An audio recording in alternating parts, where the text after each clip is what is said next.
have so many things.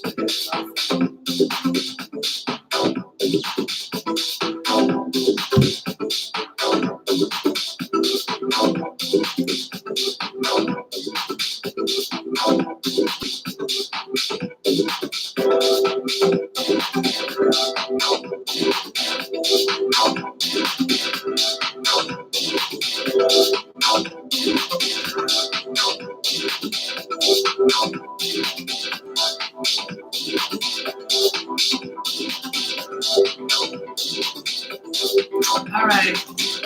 Are you there? Teacher live.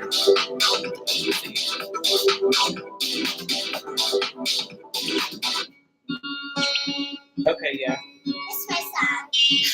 This is my song. She ain't never heard this song a day in her life. So long. This is my song. That's my song. All right, girl.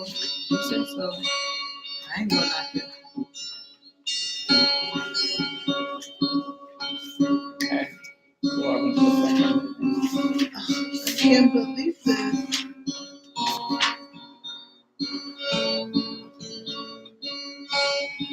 This one, maybe it was just in my brain. Beam me up, Scotty. I'm just gonna start the ring. Yeah. Does you hear me on this? Huh? Does you hear? Mm-hmm. Does you hear right here? Do you invite people even if they're not on? What do you think? Yeah. Okay. Sometimes, most of the time, I just go for and blindly pick people. How do you do that? Just period? Yeah, just like Oh, I didn't know you could do that.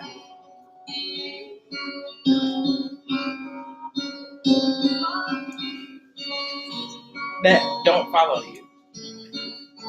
no, they have to follow me because the only way they can get pinged is if they are following me. Oh, I don't know.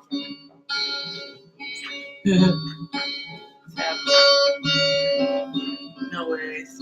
I don't know where that damn thing went. Can you put my phone for me? Where is it? Right there. I'll pay your phone. I'll pay your phone. You are?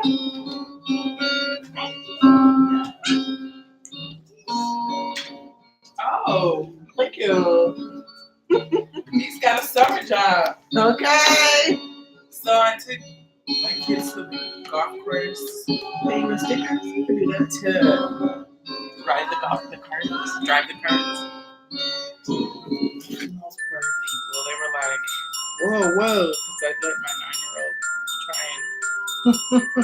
try and drive, and he hit the curb. And I yelled at him, like, yeah, I'm just teaching them how maybe prepare them for summer jobs in a couple of years. You love it. I'm like, don't talk. Golf is a serious sport. You don't smile in golf. He's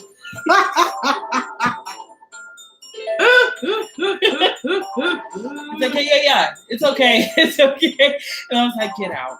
I'm going to try. I'll do it.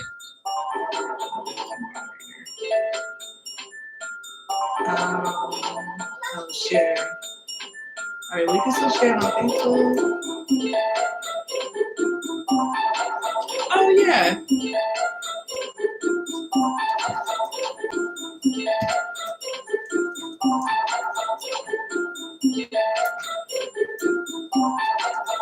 Mommy, it's me like an infant.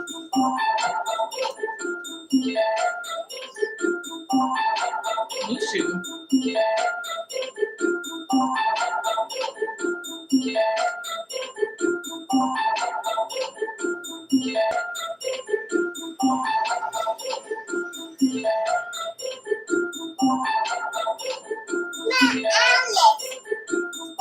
Yes, darling. He turned like a little alphabet, Alice. Look, Alice. Why turn it off? I had turned it off for hot. Mama was hot. So in her face, yeah, it was hot. for her. I was like, I like it so- tropical weather and up in here. So I can feel like I'm in the rainforest. Charlotte, can you please?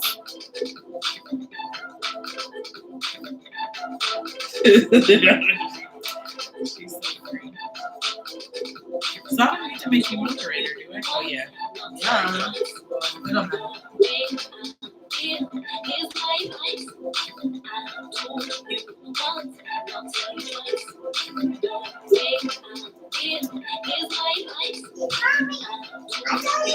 dear Facebook, YouTube, and Instagram, and Clubhouse, you're hearing original music. So I wish you would try and shut me down. Don't shut me down. Because you cannot. I have all the rights to play all of this. We still don't. Oh, you have the right. Yeah, this is my music. Oh, nice. Yeah, girl. Plug that. That's my music. So enjoy the original tracks while we wait for some more folks to join us for our lovely discussion we're gonna have today. This is gonna be so fun.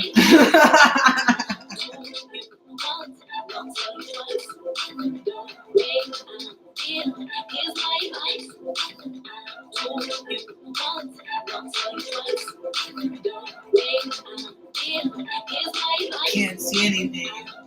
That was the point. It's like they were thinking, but that was only a post. Oh, was that a while ago? Yeah. That was our curtain. Okay. The curtain kept falling, but that was our curtain. They keep falling. Yeah. No. Stickers, right? So we get stickers.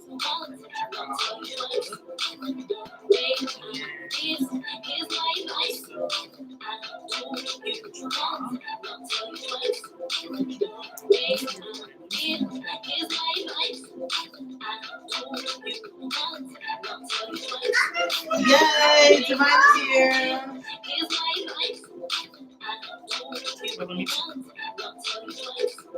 Hola.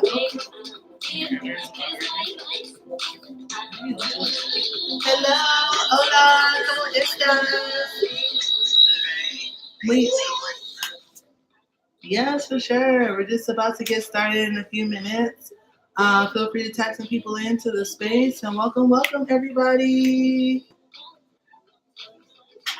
So this is gonna be a rich conversation. So in the meantime, Marpesa, please meet Divine Marpesa. This is her brainchild. I'm actually just supporting. So This is our brainchild. okay. She's a beautiful infant. Hi, Divine. I think we follow each other.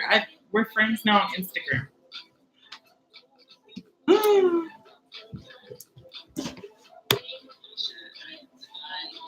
to meet you, love. I'm gonna be following you. Well, I tell her the same thing, right? This is our space, right? I love that you said that. Grateful to be here. Well, thank you so much. Yes, it absolutely is our space. I'll tell you the story of how it got started too. Is I was washing dishes, and I said, I just have this download, and I was like, ask May Alice if she wants to host a clubhouse room. So I texted her, and she responded in less than 2 minutes and was like, yeah. I was like, oh my goodness, that was super easy. And then I pitched the idea. It's an 8-week series on magic is movement. I put magic in. Anyway, magic is movement. And today we're going to talk about never enough tools because it's Mental Health Awareness Month this month. And of course, our goal, our mission, our purpose is to center Black women. And so in conversation, as we were doing our strategic planning and concept planning, we just were like, Black women can never have enough tools.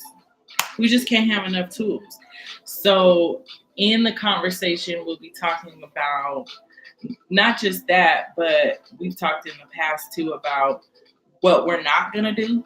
It's my baby's cup in the middle. What we're not gonna do is dwell on the low, but we're gonna talk about how we can be there for one another, provide additional tools to one another, support one another, and just operate in a different space and place. New tools, especially post COVID and all the things. So, welcome everybody. So we have my Instagram, Alice's Instagram, my YouTube, your YouTube, our Facebook, and our Clubhouse room. What's good, everybody? With 6. All platforms. All the things. Yes, girl. We got like 6 different devices going. 1, 2, 3, 4, 5, 6, 8 actually. Oh, we do have 8. I need y'all internet. I told you. I need y'all internet. Girl, come to Colorado. You can hook up, plug in, and we can do all the broadcasts. Why not? Where do you live? Yes, simulcasting. So yes, of those of you who are with us here on Facebook, thank you for joining us. You can catch the replay on YouTube. I will link that later. But this is going to be so exciting. I'm so glad we're here talking about this. Last week, our conversation was essentially about our name and the magic and what that brings to the table and how to use that.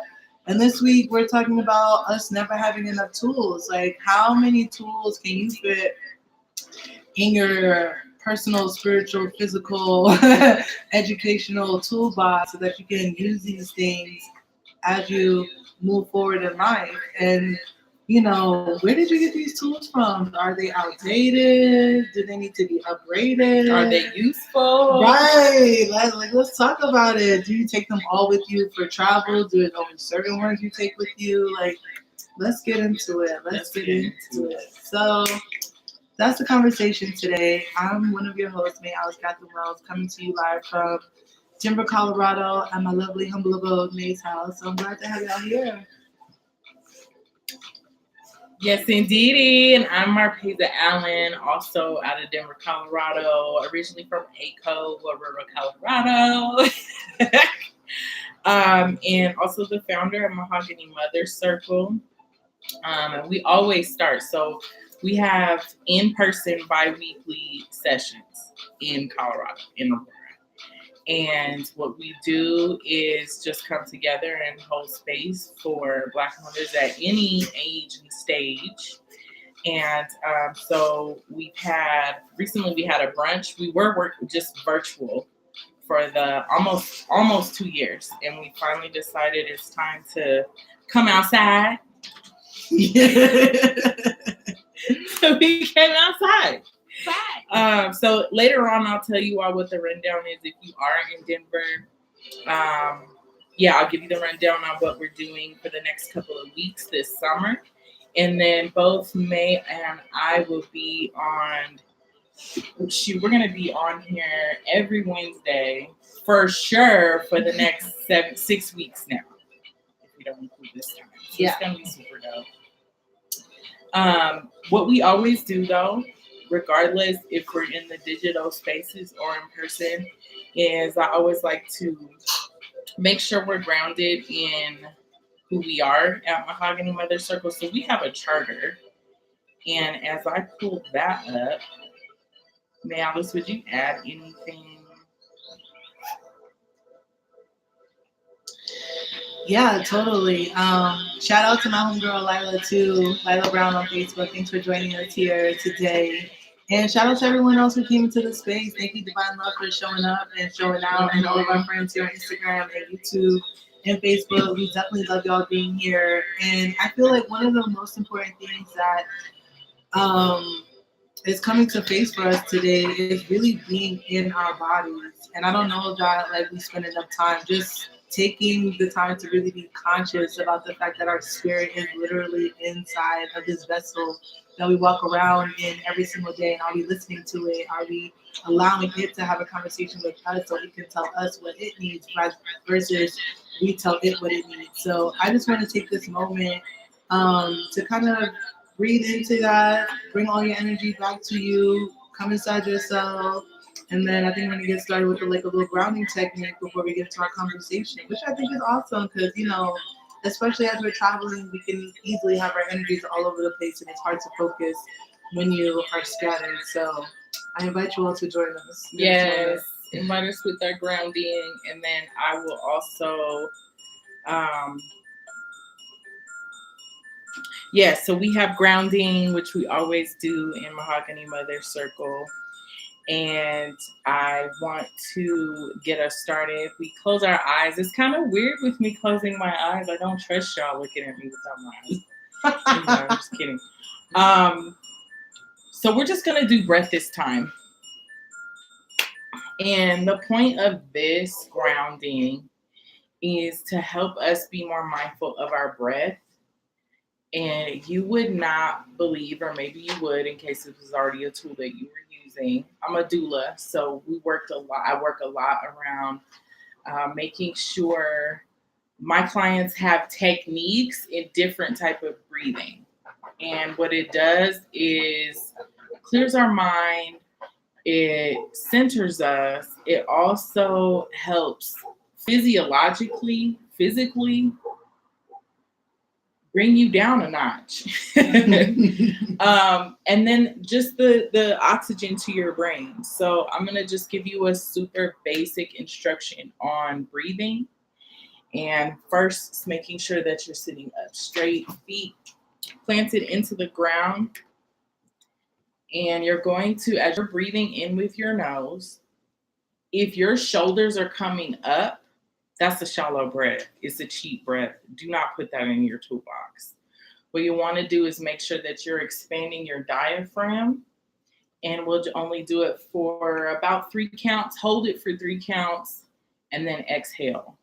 So let's get busy. Close your eyes. Breathe in for 3 counts. 3. Hold it for 3. And exhale. And your chest should sink. And then for your second breath this time, what I want your goal to be is to feel like your pelvis. Think of you feeling your air, feeling air into your pelvis. So 3 counts. 3, hold it, and exhale. Let your body just cave in. Last time. This time, as you're breathing in, I'd like you to set your intention on what you want to learn today about your tools and just taking care of your mental health and self-care. And 1, 2, 3. Hold it. And exhale. Let it all out. Let all that air out. I also should mention, when I say Mahogany Mother Circle, I bring my entire mother's agency into what we do. So what that means is my daughter is in the background. Even when we meet in person, you can most absolutely bring your children. And the reason for that is because so many times we have to compartmentalize where our children can and can't be. So I've just been blessed to be able to work and have the option of bringing my daughter along. I know that's not the way of the world as it is right now, but it is what it is. Also, with that being said, for those of you who can see us on camera, I breastfeed. So I'm in the middle of having to do that without notice. So anyway, before I pass this off to start this conversation, what I want to let you know is our Mahogany Mothers Circle Charter. And this is a safe space. It's a place where we share our feelings and help one another. a place where we have real conversations, a place where we respect and honor one another, a place where we maintain confidentiality, a place where we are empowered by each other's journey, a place where we ground ourselves in love, a place for Black mothers and their seeds, a place for genuine, authentic sisterhood, a community of confidence, realness, and dignity strong enough to stop time, intentional presence. We're learning to develop examples and live out our womanhood, and the capacity to bring forth life and maintain life where we lift each other in womanhood. Our proper image is who we are. So, welcome everybody to our second part of our series on Magic is Movement.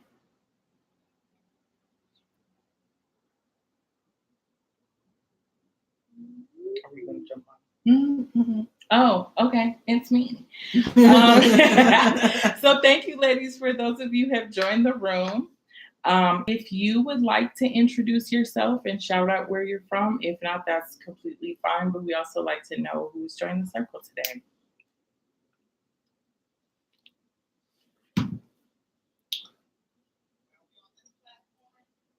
Yes, girl. We're on all the platforms. Okay, great. Hello, everyone. I am Divine Love, Divine Maxine. Definitely grateful to be here in the Mother Circle. I am a mother myself. I have 5 children and 2 grandchildren. My 2 oldest children are, one will be 19, the other one is 23. My 23-year-old has 2 boys, and she's a breastfeeding mom as well, Marisha. I also have a 12-year-old son and then 2 daughters, which they are 6 and 7. So yes, I had to think, right? I got a lot. But I enjoy being a mother, and I definitely use a lot of these tools for the breathing techniques as well. It does so much for our body holistically, within our heart space, and healing and definitely cleansing and purifying our energy as well, in our mental state too. So we definitely need that. Grateful to be here with all of you. Thank you so much for having me here. And I really feel like I need to be in this space, right? Especially as a mother, right? So the support is such a beautiful thing. Grateful to be here again. We're grateful that you're in the space. And first of all, they don't know what it's like to be a mom of multiples. Once you hit the 3 threshold, it's a whole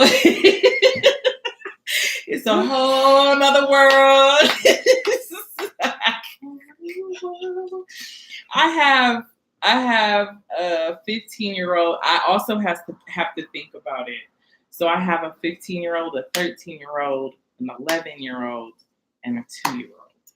So they're amazing. 2 girls, 2 boys, but they are they keep me busy. They keep me on my toes.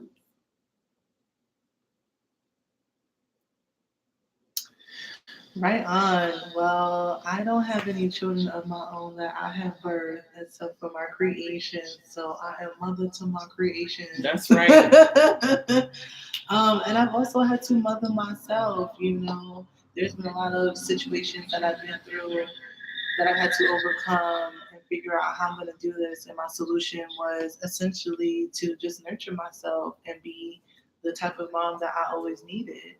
And that's not to say that, my birth mother didn't do her thing, but as we all know, it takes a village. And some of us, frankly, we don't have that village or not in the way that we always need it. And so now I feel like this is a part of what I want to do is be that village for the folks who need it. And so here I am supporting in the best ways that I can with the knowledge that I have and the love that I have. So that is me. And this is me doing what I can do to help support other mothers in their journey, because I know what it's like from a child's perspective to, not necessarily be able to support them in the way that I want to, but want them to have everything that they want to experience in the world. And how do you give that to them? So I feel like this is my solution. All I could do is create a safe space where you can get an opportunity to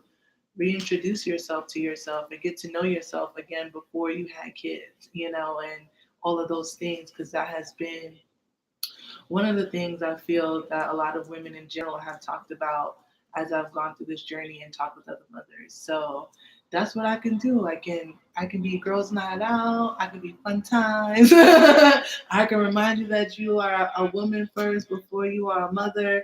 And we can talk about all the things and do all the things and have all the fun before you have to go ahead and put that mom hat back on and do your thing. So yes, welcome to this space. I love it, and I'm so excited for our conversation I know today. I am too. And welcome, T. I don't know if you're able to even write in the chat where you're from.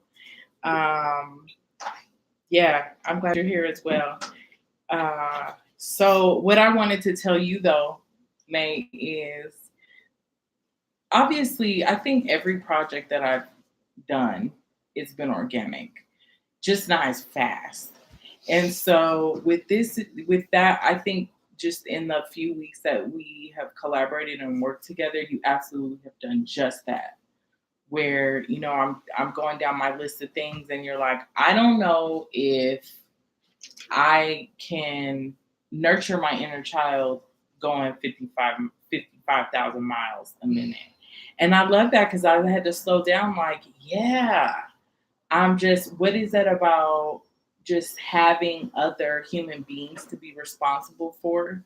That sometimes it gets in the mode of, let me check that off my list and let's get to it. Let's make it fast. And so I appreciate it. It's just the whole vision was pitched.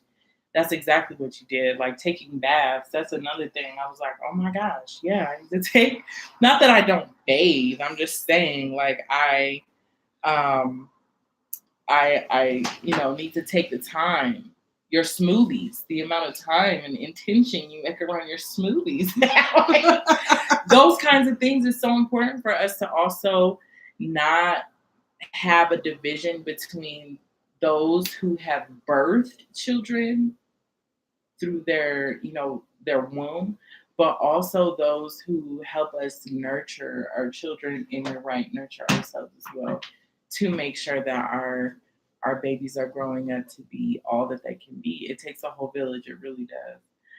Welcome, T, from Columbia, South Carolina. My family's in South Carolina. Greenville, Gaffney, Spartanburg, and that's it. So welcome. So as I mentioned, we want to address never enough tools. And then our side topic around that was mantras, meditations, And mediation. Mediation. And I think I put medication on there too. Yes. I put medication on there too because that is all important. We're here for all of that. Okay. Just depending on like what your mode is. Yes, Devon, thank you for the hand clap.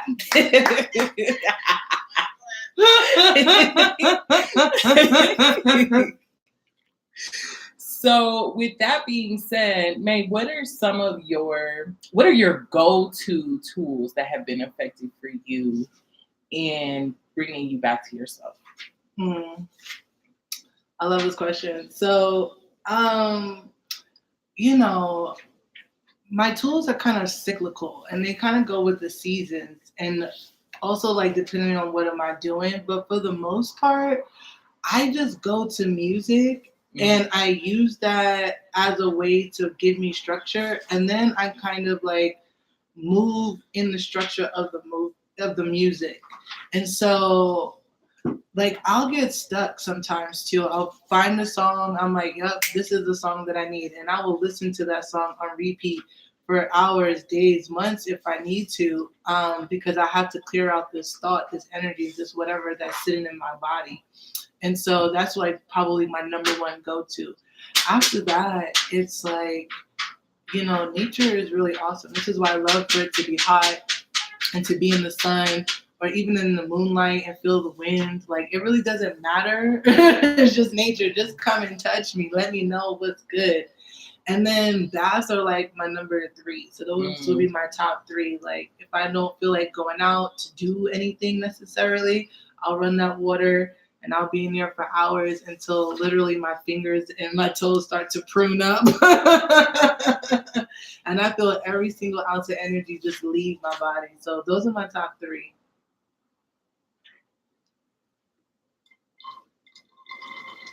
I love it. We definitely share the music part.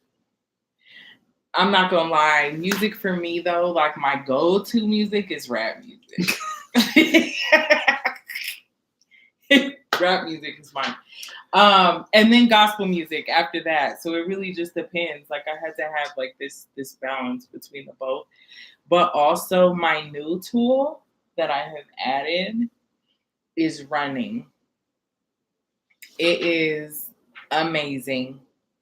It is challenging, and it also I've had to address my self-talk about reminding me about who is the person that I want to be. How am I gonna be those things if I'm physically not fit and have the capacity within my temple to be able to do that. So I started this app called C25K. Nike also has an app that is devoted to showing you workouts and showing you how to take care of your body physically in the way you like to take care of your body. So I know on Nike they have like yoga and they have weight training and they have all those things. C25K is specifically for teaching you how to run a 5K. And I only work out 3 times a week, and for 30 minutes. I don't do anything less. And then I started signing up for 5Ks just to run them to have fun. But the goal is not to beat a time or run this a certain amount of time. I just started paying attention less to my weight loss and more so, honestly, about caring for my blood flow, particularly around my heart. And man, Black women, we need to be aware of the silent killers. And if we could take care of our heart, that's going to take care of a lot of things. And then last thing, a new tool that I also added is I will chew garlic. I'll chew a clove of garlic. It's good for blood pressure. It's good for cholesterol. It's also good for your heart. I know it's some other stuff, but that right there was like my buy-in, and it's cheap, and I apparently can grow it in a garden. So I plan on doing that. So those are my new tools. The tool that'll always stay. Oh, that's my baby dad. I also maintain boundaries with my children's fathers. That's another one. Oh, that's Divine, you also get the hand clap. He's going to get a phone call after this is over. What are yours, Divine? The children started asking me stuff, but what was the question of? Yeah, what are your go-to tools for maintaining your maintain? Ooh. She's like, do I even maintain? So my space is in my bedroom. That's my sacred maintaining space. And when I get in that space, I like to just be still, be quiet. I love music as well. I also sing. I do chanting with my voice. If I'm not in my room, if I'm not in my sacred space within my room, my bells, my music, I do yoga meditation too as well. And I love to eat a lot of fruit and drink water. I know that's right. To make all these different type of meals that are healthier, but it's so creative because she's learning how to make new things. So she's pretty good in the kitchen when it comes to making all this different type of meals. Okay, so now I also love to be in nature. So walking the trails in the park is one of my favorite things to do. You know, it clears my mind. It really keeps me grounded in the physical reality. And, you I love to be out in nature, anywhere by water. I love to take spiritual baths. Oh, and I love to dance too, right? Even if it's just to break out a sweat for like 15, 20 minutes, I'm there. So yeah, those are some things that I really love to do. Thank you. Ooh, thank you for those. And for those of you who are on Facebook, YouTube, or Instagram, Divine's joining us on Clubhouse, and she mentioned some gems around drinking water, your room space, your room space, bedrooms, Being sacred. music. Yes, we all share the theme of music, bells, chanting, spiritual bath. Like, you have a whole regimen. Those songs sound amazing. Yes. And I think that we really take for granted. I think about this a lot because I'm trying to beef up the drinking of the water a lot, especially running and it's hot. But we have running water in the United States of America. We don't have to go. And I hate to be that person who is like, don't you know there's children in Africa who Because there's not. who don't eat 3 meals a day or whatever, but like I don't have to walk in miles to go get water. And even if our water isn't clean, we have options on finding clean water easily. And so with that being said, it was like, dang, that's a first world problem to not drink enough water. So I've been on this mission of really asking the question like, hey, sis, what's your water intake like? Not to mention the benefits. The skin? Yeah. Well, I will say this. I grew up in the world of dance and theater and production and all of that my whole life. I started training when I was 5, and I was in a professional children's dance company at age 7. So eating healthy and maintaining a certain level of, fitness has always been something that's been a part of my life. And I had no choice but to drink nothing but water because you don't have time for anything else. And so from that space, what I took was, okay, if I know that I'm quote unquote a little bit lazy about or less disciplined in being regiment about the things that I put into my body, how can I trick myself to help myself? And so if I know that a lifestyle that's pretty, jam-packed with being busy in the active sense, then I'm automatically going to shift my dietary needs to fit that lifestyle. So in a way, I kind of don't think about it. I just choose to go back to my active lifestyle, and then all of the foods and things that I need to consume to maintain that lifestyle go along with it. And that's kind of how I help mitigate my water intake, because when I'm dancing or just active in general, I will, that is my meal. I don't even really like to eat food, honestly. I feel like I only get food because I'm having people over or... Which, thank you. Yeah, totally. It's like the thing to do. But if I'm by myself, it'll be fruits and vegetables and water. I may get a snack here or there. I'm not too much of an eater in general, so I don't even do the 3 meals a day. It's just days where I'm like, okay, this one meal was fine for me, but I'll have had 6 or 7 glasses of tea and water.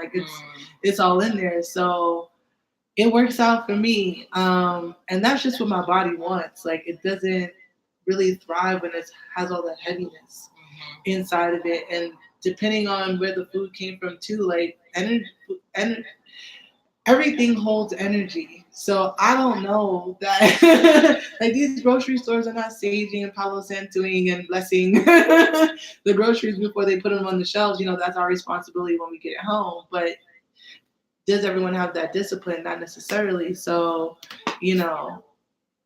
there's that aspect of it. Well, I'm a foodie.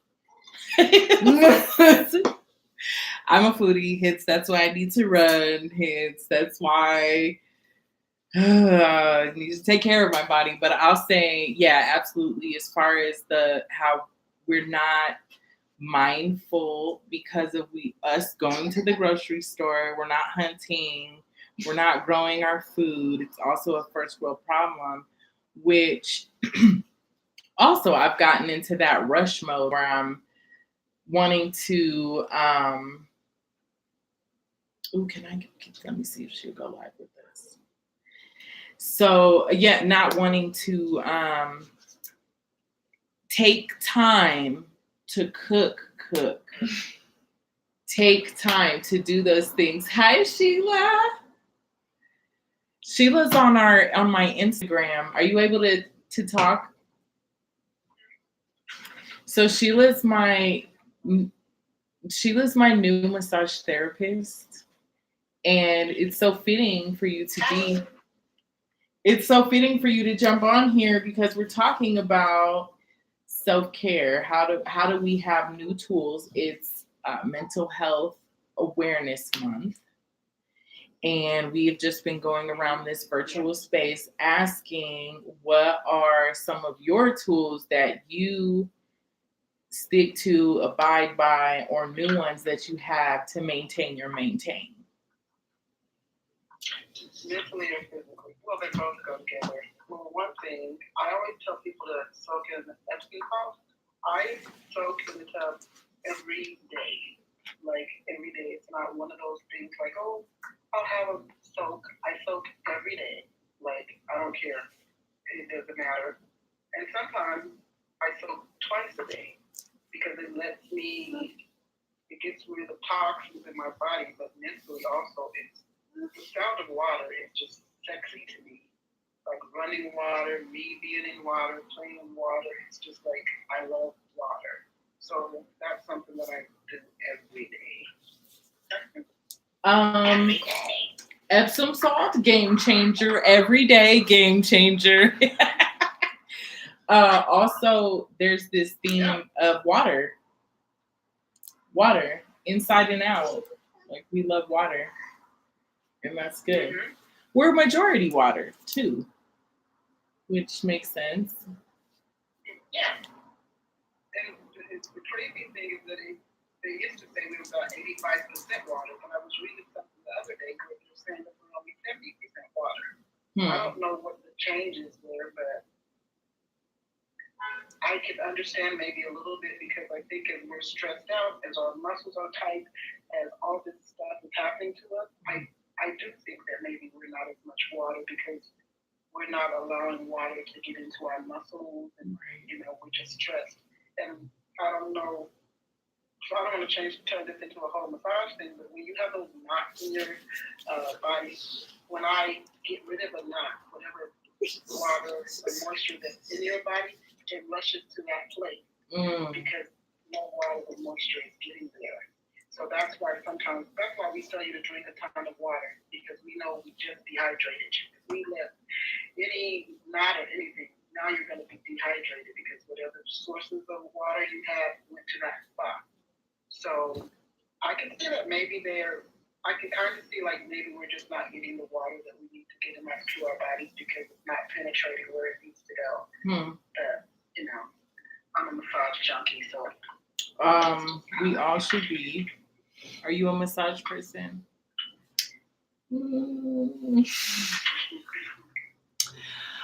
It's sort of kinda. I like the concept of getting massages, but I'm such a sensitive person and I like my life to be so customary. I would prefer to have someone that I know that is specifically for me, that is going to do my massage work. And quite honestly, I wouldn't want them working on other people, just me. So I would need a personal. So you need a partner. Yeah. Like, it's just one of those things, you know what I'm saying? And for me, like, touch is so much of a love language that, it would be difficult for me to be like, you touch them like you touch me? No, don't do that. You know what I'm saying? So rather than get into that whole situation, I just mind my business and take care of me. Girl. Until we get to that point. Girl, when your back starts hurting and things are out of alignment, I highly encourage. What's that? Yeah, because that sounds untherapeutic. Like when you're saying, you touched this person, you touched me. That's like not like that doesn't sound like a therapeutic touch. I'm not saying it's sexual, but like I'm not like you at all. But I just want to say that I also don't want to just work on anybody either. Like some people like, hey, anybody that gets on my table, I really pray and put this energy out there that God sends me the people that need to be on my table. Yeah. So some people are like, oh, I'm gonna tell my friend, and I've been thinking, don't tell your friend, don't tell your friend. So like, if my sister here tells somebody, I trust whoever she tells to come to me because I don't want everybody because there is a spiritual connection, and she and I connected right away. So I would trust her to tell somebody to come to me. I don't want everybody to come to me, which might be the same thing as you're saying. I don't want everybody On to the touch flip side. Yeah. Yeah. That's just me. 'Cause And you know, I think that it brings up a good point too about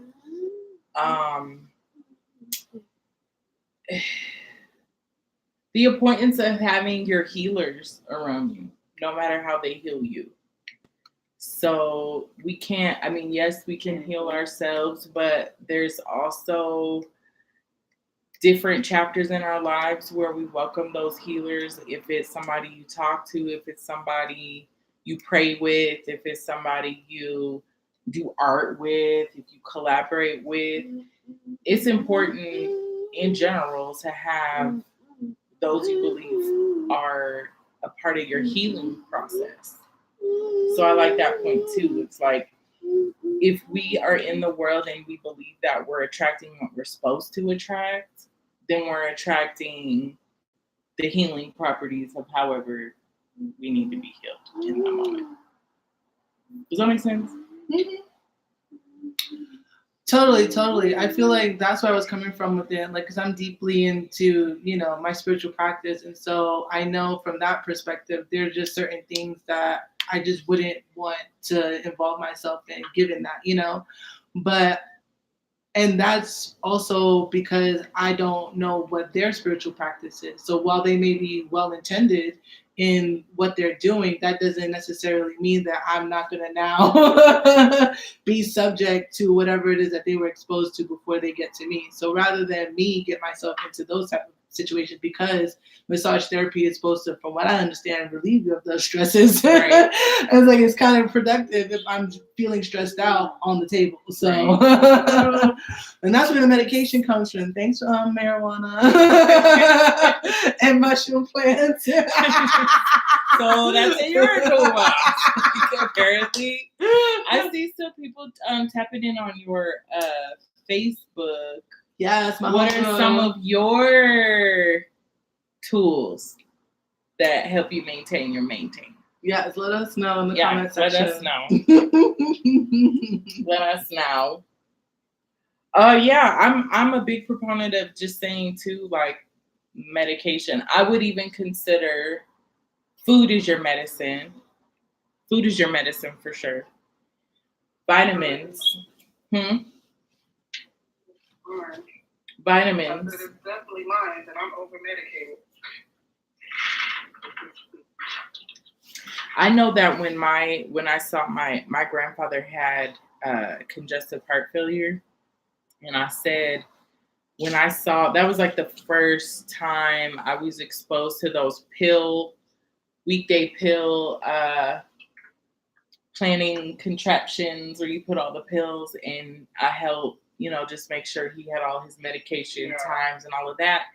And I was in high school. I was like, never will I get to this point. I don't want to get to this point where I'm popping medications that I have to go get prescriptions for and fill and plan my medication, especially if I'm not meal planning. So even though I've had to at times actually take medication, it's not without me asking a ton of questions. It's not without me talking about my exit strategy. It's not about me, I'm asking all the questions. I'm So I'm not someone who's like, don't write off your doctor or anything like that. But again, finding the right people that you trust to walk through certain chapters of your life. But that whole getting 15 million medications, I just was like, oh my God, please, I just don't want this. Right. What do I got to do to not get to this point? Have you ever met those people who almost like the ideal of taking those many pills? Like, oh, I take this, and that. And Yeah, I was gonna ask, like, they take. They're not sad that they don't what was take your it. take on that? What do you They're do? not sad that they have to take it. They're just like almost a trophy. It seems like it's really weird.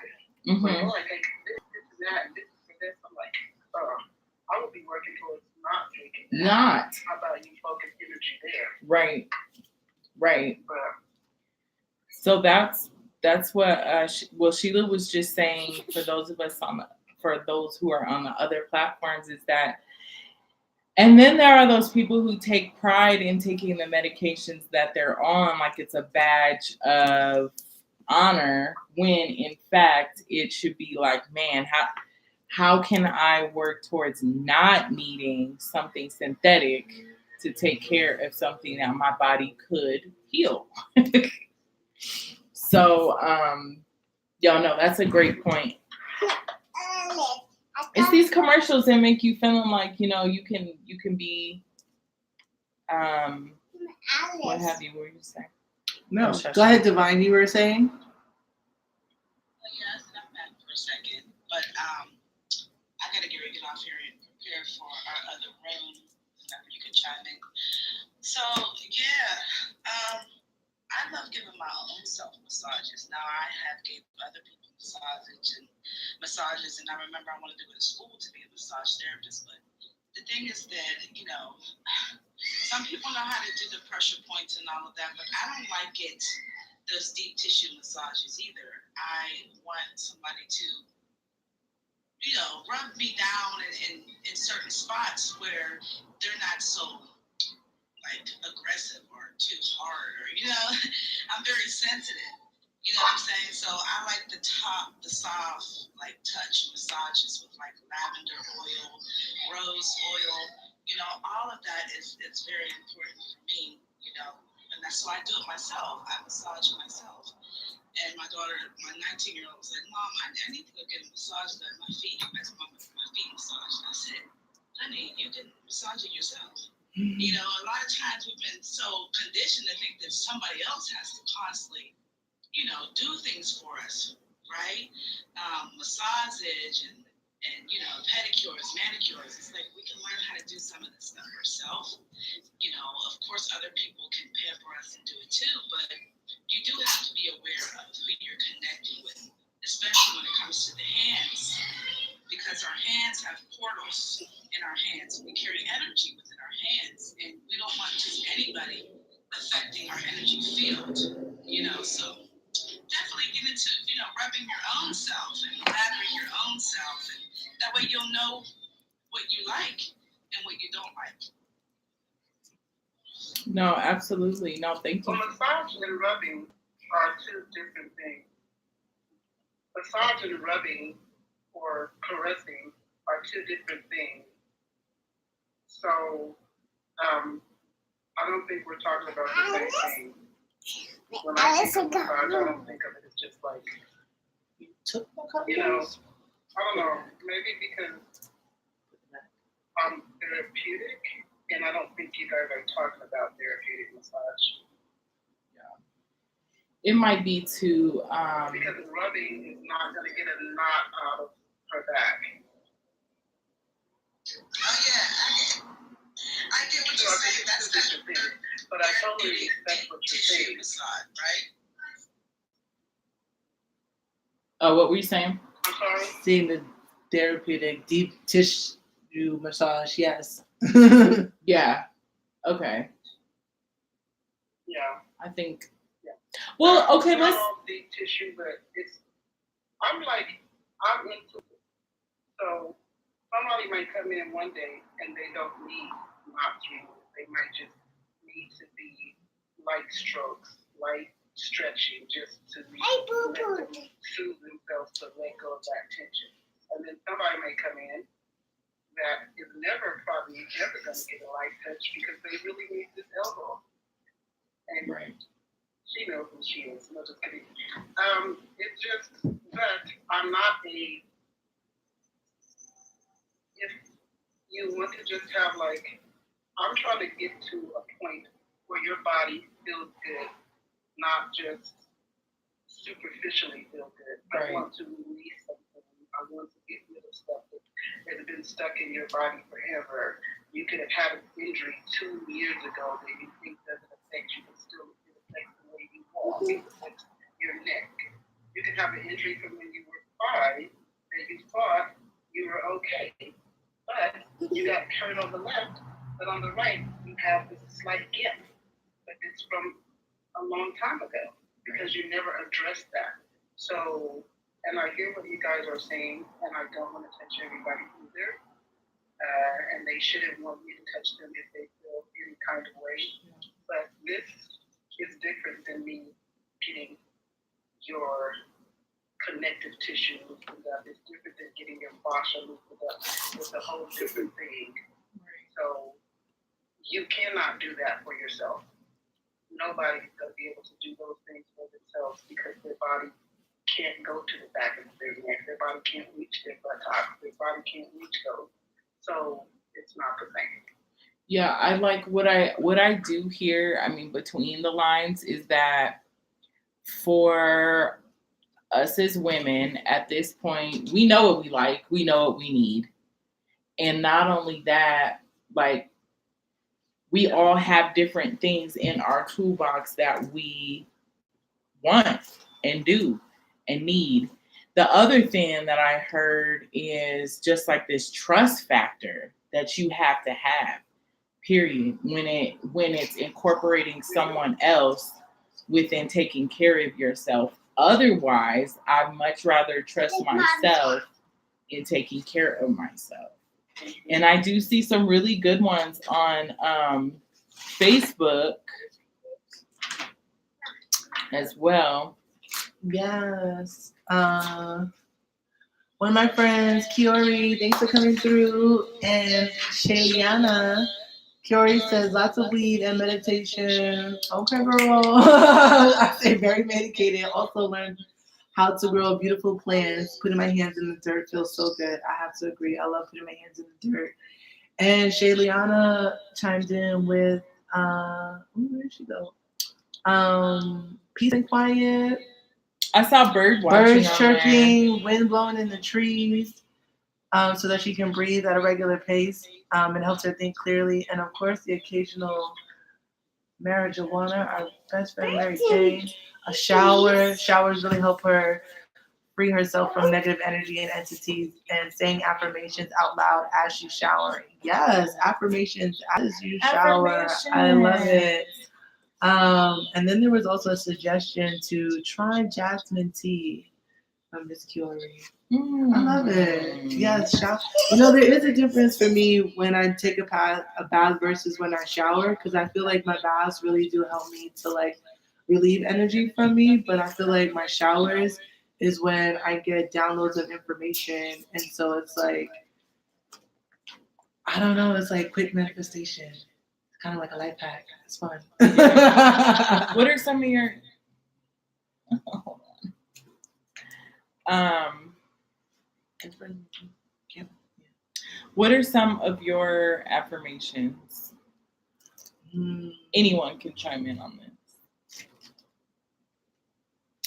Well, one I love to say is I am amazing, and I am abundance. Like I am abundance.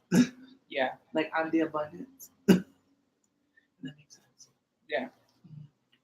And then just I am. Girl, I am. My mentor that I met with yesterday, she gave me one in college that I repeated to her yesterday, and she was like, I told you that one. And it was over 15 years. I said, I sure did. And you sure did.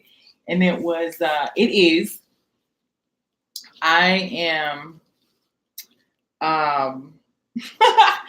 I am irresistibly attracting all that is mine by divine right. All the good that is mine by divine right. I am an irresistible magnet. That's what it was. I am an irresistible magnet to all the good that is mine by divine right. And I forgot the irresistible part yesterday. And she was like, no, the irresistible magnet. It's like, yes, that was the problem. Now I'm going to higher heights now. So yeah, that was dope. I'm gonna start using that one. But also I was thinking about, and it confirmed yesterday because we were talking about it, is that I want to encourage my children to write their own. And the reason I want them to write their own is so that I am not imposing on their level of understanding or what it is that they want. And so just how can I guide them into creating their own affirmations and what it is they want to affirm within themselves.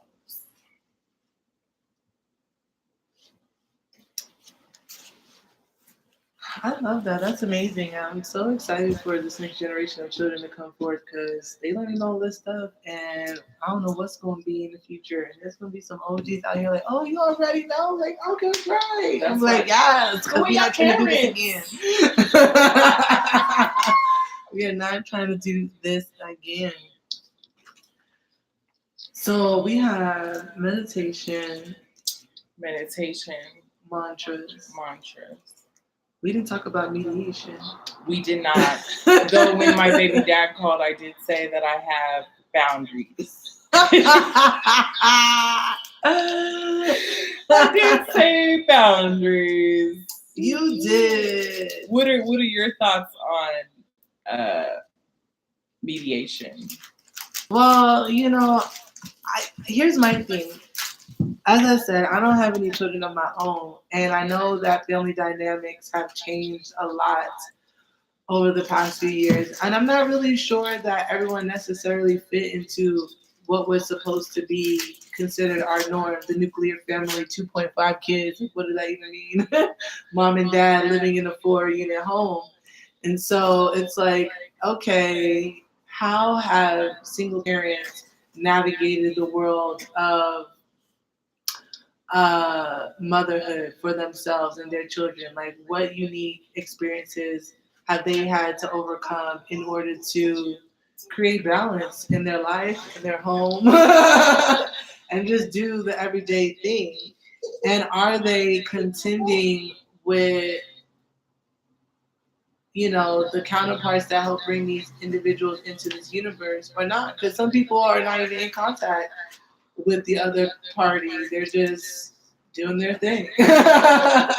So in those cases, I wonder, for the children, if they need that other voice to bounce ideas, voices, thoughts, etc. off of, what do they do? Or are they just left with, I gotta just do what this one parent tells me to do? Is my village a thing? Will they help support me in some of the decisions that I want to make in my life? And how do we all make this happen? Because I imagine, as a single parent, if you do have a village that is supporting you, is it based on values? Is it based on ideals? Or is it based on the fact that we're just all in the situation trying to make it happen together? And is there room for different parenting techniques to coexist without anyone feeling like their desire for how they want their family to be raised is not being acknowledged? Does that make sense? Mm-hmm. And I can chime in on that.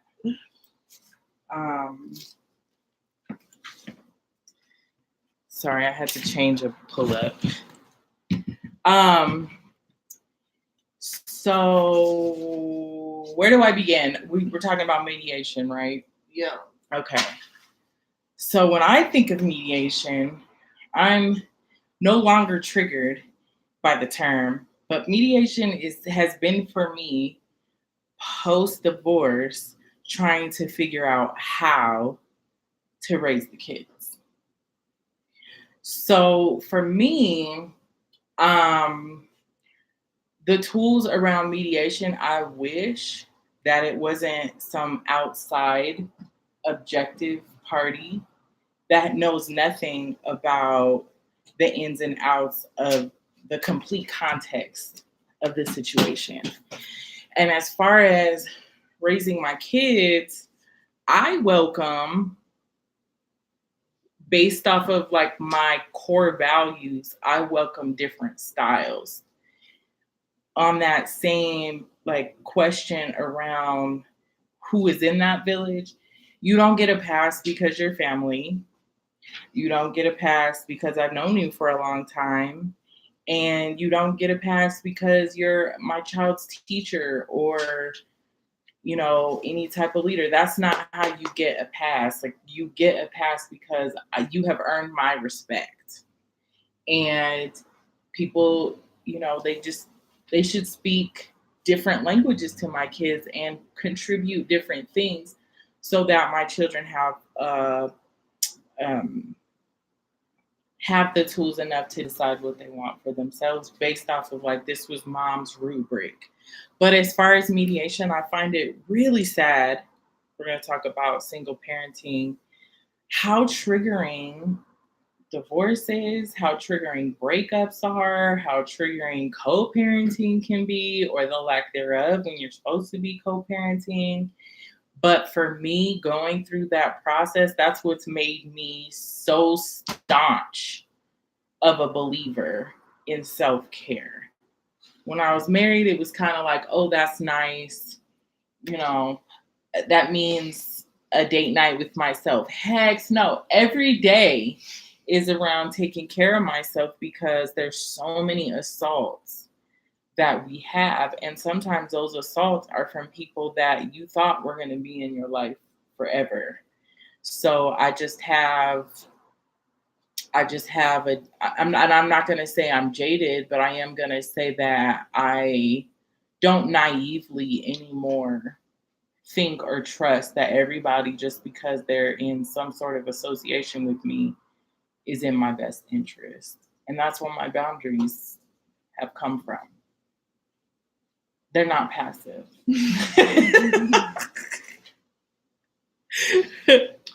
Okay, so I guess my question for you would be, what process did you go through to get to this point where there's some sort of, I guess, congeniality between you and your counterparts in order to be successful in the raising of your children? And then also, part two to that question is, how are the kids coping?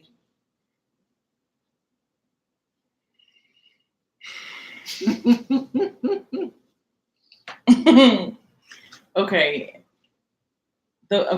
Ask that first part of the question first before I really think I know what you're asking. About what sucks about being live, you can't like rewind to see.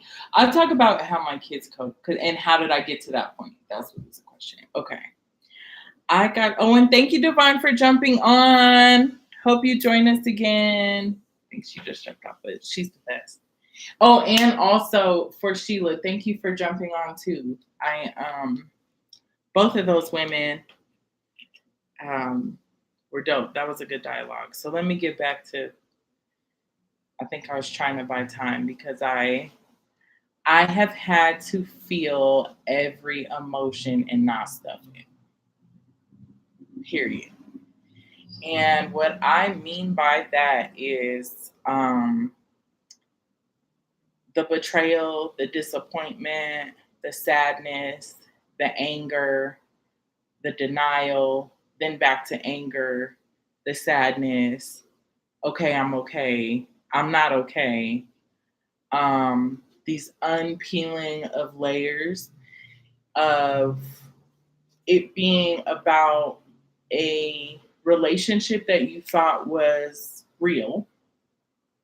And if it was real, it would still be what it is. But So there's that like that whole like, how could I have lived an illusion for that long? How did I do that? And then how do I forgive myself? And forgiveness, that's what I wanted to put on our notes. How important forgiveness is, because unforgiveness can live in your body and manifest and take your life if you do not learn how to forgive somebody, no matter what. And I know that sounds just like, oh my gosh, I can't believe you could say that, but it's not for them. It's for you. It's to release yourself from the bondage of giving someone the power to believe that they had that much control over you. So that took a lot of years for me to see. Then also reprogramming myself. How can I reprogram myself from being completely broke down? And to be honest about, like, I was broke down. And what has helped my kids, even though it doesn't sound like, oh my gosh, that's great, but to see their mom's resilience, for me to be honest, for me to not hide how terrible it is. Like, yes, absolutely, I'm celebrating the fact that, like, I'm out of that, but I understand, like, that's not good for all of us. Like, that wasn't great. And I'm sorry and having to make amends for that. Also being at peace with the fact that, like, I'm not going to be a perfect parent. And there should be no shame about where we are in life. But I think that style of parenting, I don't see all day, every day. But, if my kids want therapy, we're going to find a therapist. If I think you need a therapist, we're going to find a therapist. If I think you need to have a sit down with an elder, with all of us sitting around and having intervention, that's what we're going to do. Or, do I need to take something away from you? That part of it too. Like, they also need to learn how to be accountable to their decisions, accountable to how they feel, and accountable about being intentional about how they want to navigate through life. But that shit was hard. I didn't know if I was gonna make it a lot of the time till I made it. Well, yeah, so kudos to you, first of all, for making it. You made it too. I know, right? We here, I survived. It's so interesting. What is your biggest takeaway from that whole entire experience, would you say? I don't want it to be crickets while I think, but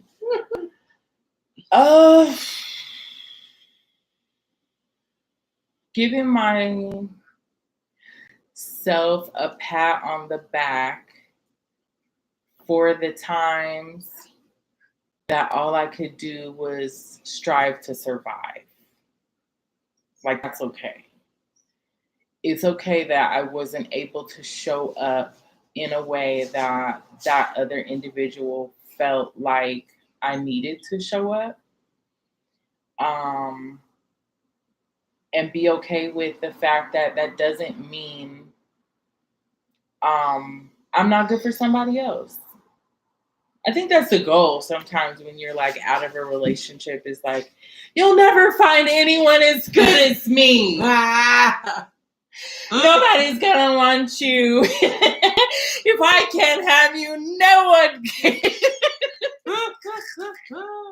I'm not there with it anymore. I just am not good for you.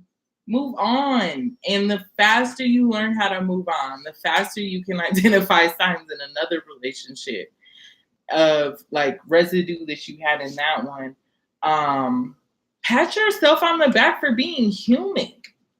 And, like, taking that person off of a pedestal if you had them on a pedestal. Because life is way too short to be being stuck in a place that you almost didn't make it. So that's how I got over. I love that, and it's so important, because I feel like on a level, these experiences are still a part of our spiritual journey, right? They're still a part of what is helping our soul to evolve to the next level, and whatever that means for us individually. Everyone has their own goals, Right. you know. And it's always interesting when our paths kind of cross and we have these conversations, and some of the experiences that we're going through are similar, and some of them are quite different. But it's all poignant, it's all important, and it's all like necessary, Mhm. which I think is a beautiful thing. And for me, it's been a lot of just embracing the fact that I am going through these challenging times, because I know that it is for my highest good. And from that space, it hurts a lot less. You know what I'm saying? It's like, you know what? Since my highest self said we finna do this, let's go. It's not like someone put something on me, you know, like I can take ownership of it now. I can hold the reins and be like, all right, this is the direction we're about to take our life in. And I didn't get knocked off course at any moment. So it's like that is a space for me where I can find forgiveness, not only for myself for mistakes that I thought that I made, but for other people who I had expectations for them in my life, but that wasn't what they were supposed to do. Right. You know what I'm saying? So Right. it's like I can release that and move on and feel comfortable in that space and thrive and enjoy that space now, because it's like, oh well, since this is for my higher good, let me kick my feet back and Right. you know, enjoy this little ride right quick with my snack. Like And my trophy. right, that part, let go. So as you were talking, I don't know if you already read Shaylena's affirmation, I'm here for a purpose and I create my reality. And the moment I started really embracing chasing my purpose over people, over an experience, over, whatever, I was like, man, you do come higher, because I choose to give power to the things that are either going to feed me or deplete me of what's going to fuel me to get to my purpose. I'm somebody who, if I leave this earth and I left money on the table, I'm going to be real disappointed. And I'm going to have resentment around the people that I gave power to, or circumstances that I gave power to that I felt defined me, and they don't define me. What defines me is what's inside of me. And that just has nothing to do with other people. It has everything to do with how I see things, how I navigate things, and what I'm here to do and achieve, and how I be. I've tried to explore, I talked about this last week. What does it mean to be? When you just be. That part, you know, and it really is an evolution, I feel. The bee that you were when you were 1 and 2 is not the same bee you're going to be when you're 21 and 22. And so, and even that bee is not going to be the same when you're 41, 51.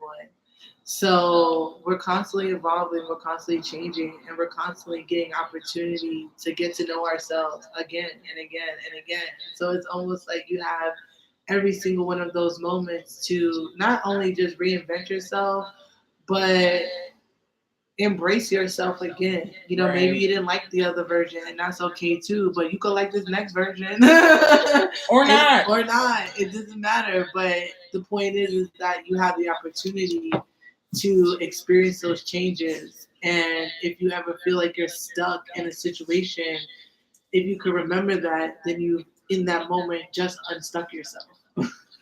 And so you're free once again to choose and be however you want, because you now know the difference from how you're being from where it came from inside of you versus the you that you're being that's been inundated to you from society, friends, family, parents, etc., etc., whatever those outside sources are those are the other influencers that are saying, hey, you should be like this and da da da. You kind of go with that maybe for a moment, and they're like, wait, hold up, no, I'm cool. I'm cool on that. So we're gonna take all that energy and let it exit stage left and just be with yourself and really know what that is, and then show everybody else this is what it is. So if you can't get with this, then you can get with that. The exit stage left. You feel me?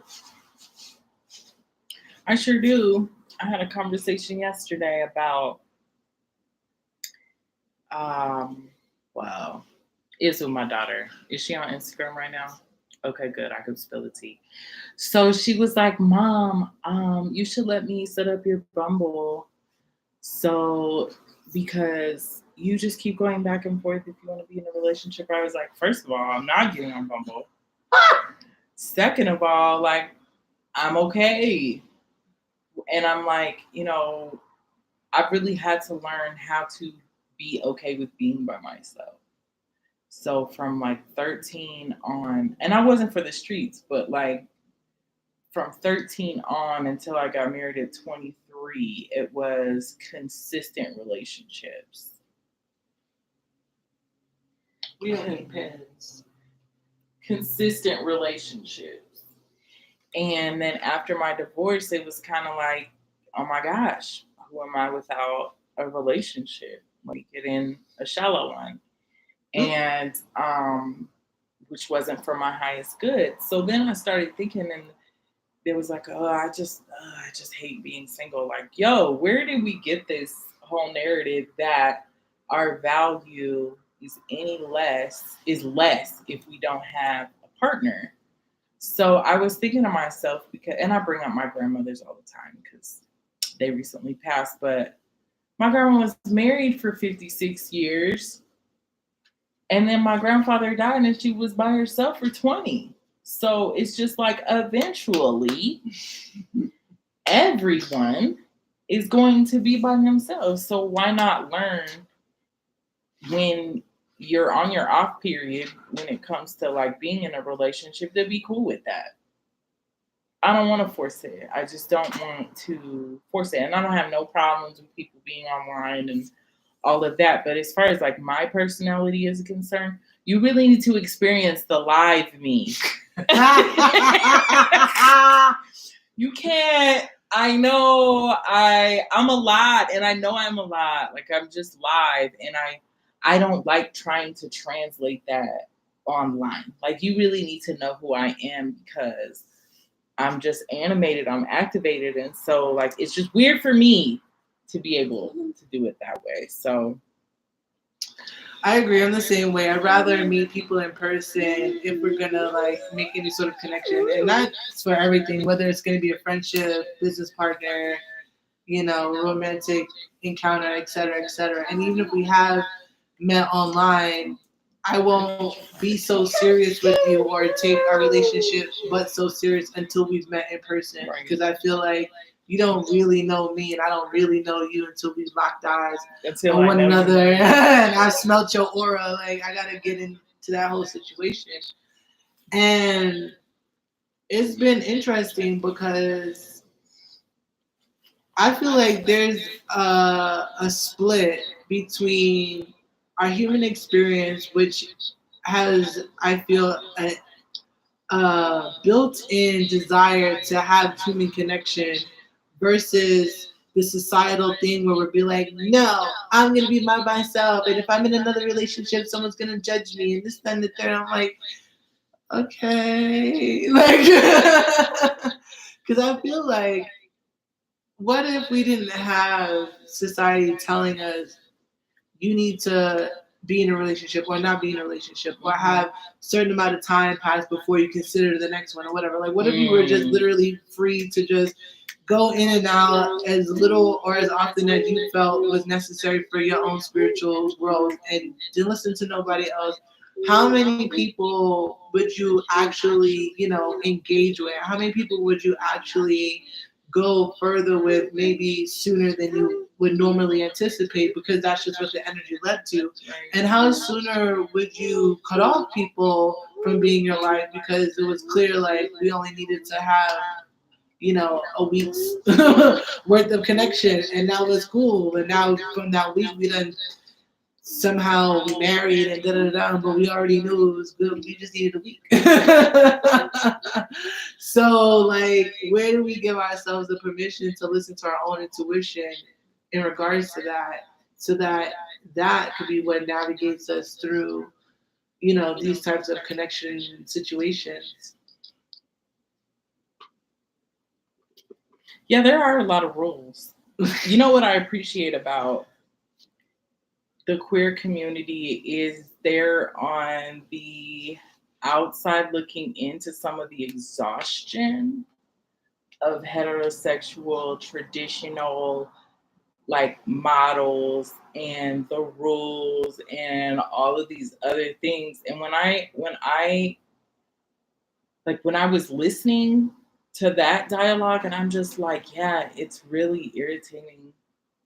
It's really, really irritating. And it had been fed to us. And I was talking about how like my family is very hybrid blended. And I'm okay with it.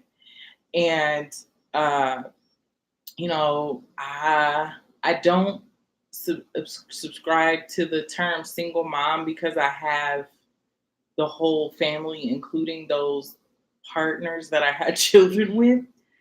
But at the same time, it's one of those like, oh, what a disappointment. You don't have the nucleus family in the house, two dogs, white picket fence, soccer mom, blah, blah, blah, blah, blah, blah.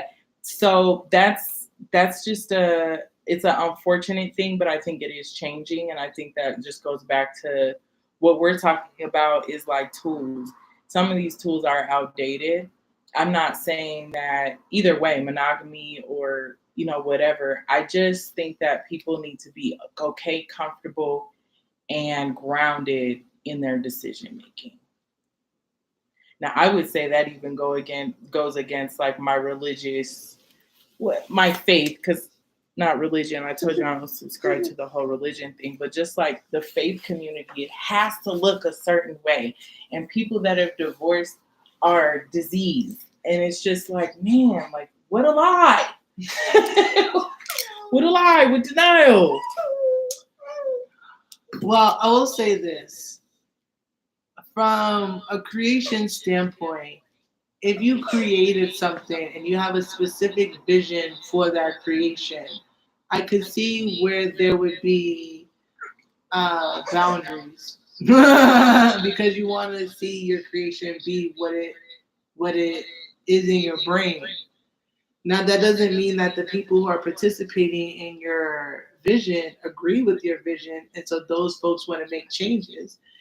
Um, and that's where I kind of like respect the religion community, but not necessarily get myself involved in it, right? Because they have the right to create their religion. They have the right to practice whatever they want to practice, and they have the right to have a vision of what they want their religion to look like and be played out as, totally. But I also have the right to not do it that way. And I don't know that if I would put so much effort into making them change their thing versus acknowledging that's what they do and knowing that I want to do something different and putting myself in a space where I can figure that out and see that come to life. And then invite others who share that same sentiment to join me in my new creation because I have the right to create my own thing as well. And so from that space, I'm just like, all right, what do I want to experience going forward in terms of either human connection, family dynamics, or just my relation to other entities that are coexisting in the same plane. Because that's essentially what it boils down to. Like, we all got to share this earth. There's only one wind. There's only one sun. There's only one moon. Like, we all got to share this ish. So, since we all got to share this, how does that work? How do we do that? What to me, there has to be other rules, other laws that we're all abiding to that allow us to coexist in these spaces while we simultaneously practice our different creations at the same time. You know what I'm saying? Yeah, and I think for me, let me give you an example. So when we're, working in schools, a lot of times on the paper it says, "Dear parents." And what do you think about when you hear people say parents? The mom and the dad. A mom and a dad married. And Well, not necessarily married. well, in my but case. but Some yeah, people do. parents. First of all, plural. Second of all, man and a woman married. That's like how it's been. I'm wrong, for assuming that, but we do. We assume that. And so, but what about families that have completely different situations? It's your grandmother, it's your auntie, it's somebody that adopted you. And what the reason I bring that up is to say, even within the constructs of faith communities, where in the world did we get the idea that there would be perfection on earth and that there would be unity on earth? Like, doesn't make any sense, because you can't there we're only going to be able to find a certain amount of peace and contentment here on earth.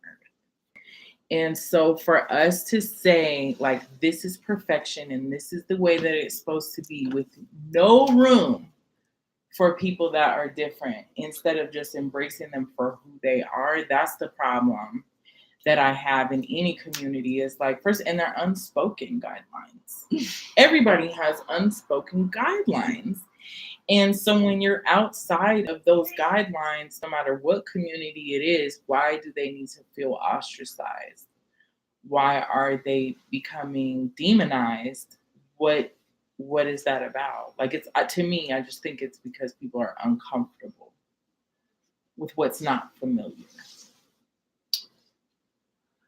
I mean, I do agree that people get uncomfortable with stuff that is unfamiliar, but I wonder if there's so much, how do I say, if everyone's doing groups and they're all pretty much this out there, we're free, we're out there, we're doing our thing,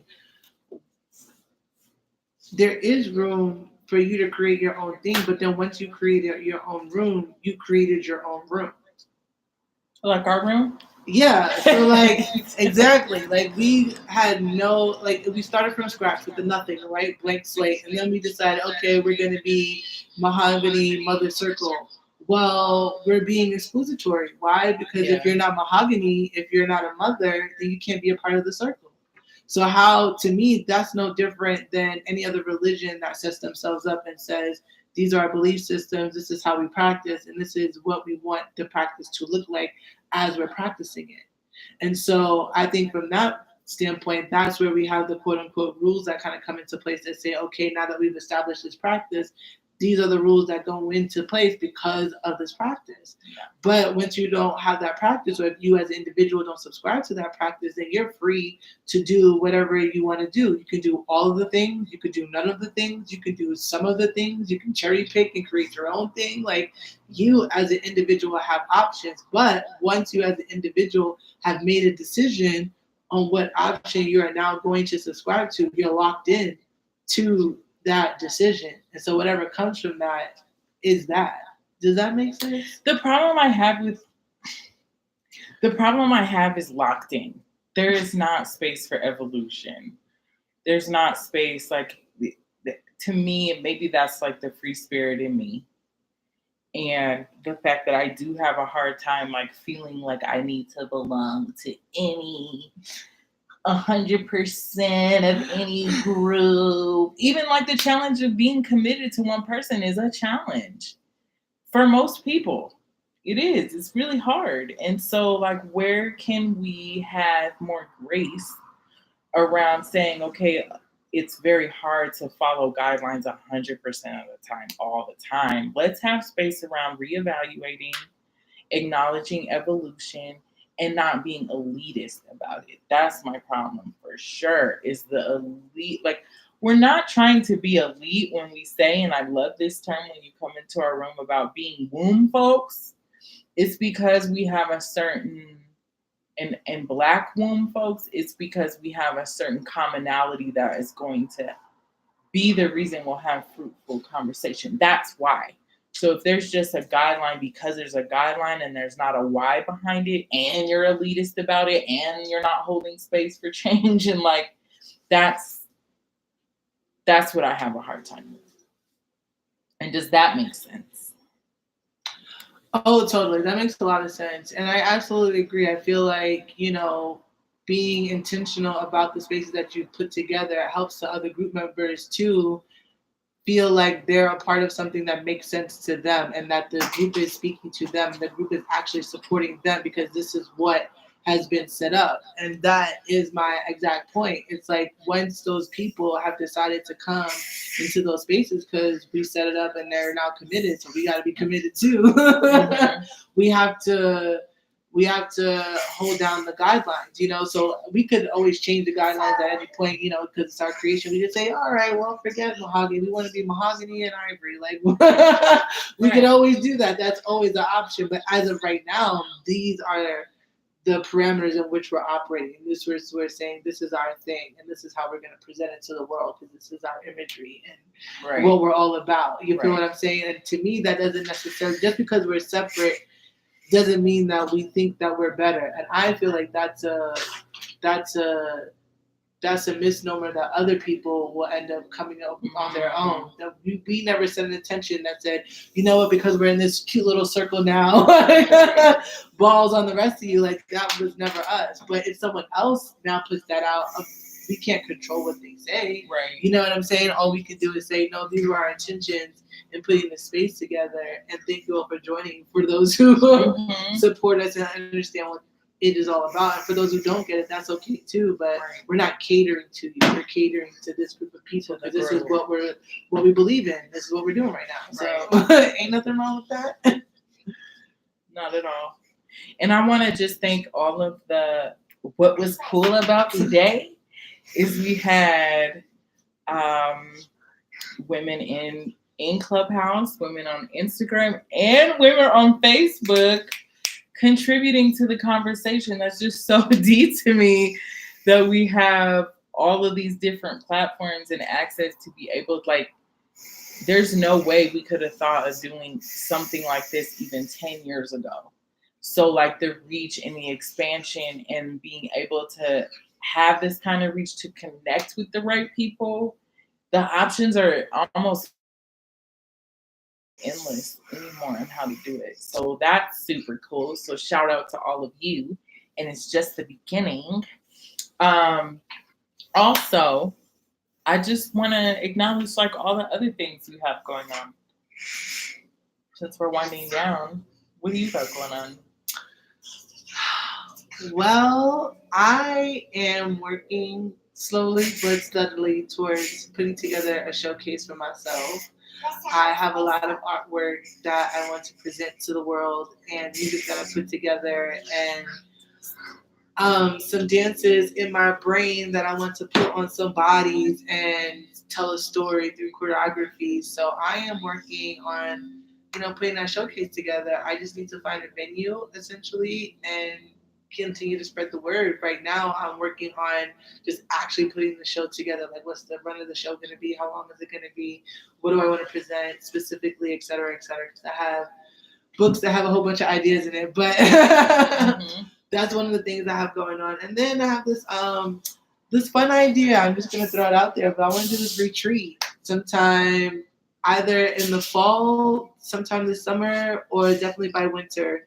So we'll see how it goes, but the goal is to find a cute little hotel, pack us all in there. We're going to drink, smoke, party, do our thing, then go hiking, have a night in the cabin, do our thing out there, come on back, and send y'all home. Swag bags, food. Swag bags. All right, and it's going to be like a self-love retreat. So I really want people to, like, get into loving themselves and take this time out for themselves and connect with other women who are also doing the same kind of a work. So when they get into their own physical spaces, away from the group, they know that they have other women they can connect to, and just be a part of the circle and keep growing it like that. So those are a couple of things that I got going on in the studio work. So yeah. I love it. And how can we find you? You can find me on Clubhouse. You can find me on Instagram. You can find me on YouTube. You can find me on Facebook. Please link up with me. My handle on Instagram is may.alice.catherine.wells. My whole government name. My whole government name. So please come and find me. You can also type all of that into Clubhouse, Facebook, and YouTube, and I will pop up some way, shape, form, or fashion. So yes, find me on all the platforms. Get at me, and let's get some things popping. Shall we? Let's. So for me,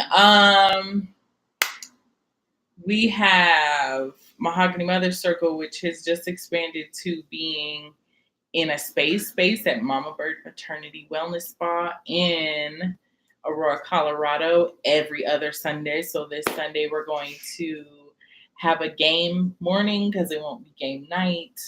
Have some nice enchiladas and rice and all the things and just kick it. So bring your games and we'll bring the food.